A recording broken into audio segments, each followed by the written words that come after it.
like we did a couple weeks ago. You gotta get used to seeing these things coming. He's striking you, he's hitting me, it's too much. You gotta come up, come up. See how my leg stretches?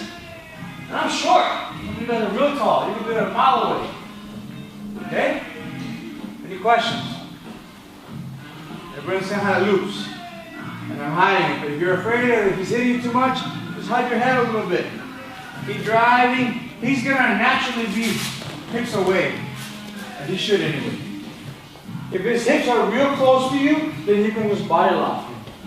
But he'll naturally be away like that. Right here he's grappling though. Can you tell? He's not trying to hit me. So if he's still trying to hit me, he's dead. See, so he's far away. I know he's far away. So when I go, I'm going to go real wide. Because I got to make up that difference. Because I know his hips and his feet are a little further out. Just really stretch it out. Commit to it, you'll be fine.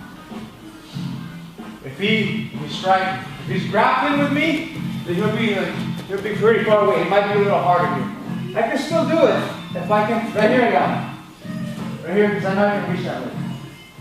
Right there I got it. But if he's just striking here, he's upright, and then it's easy. Because he'll be up here hitting you more versus trying to.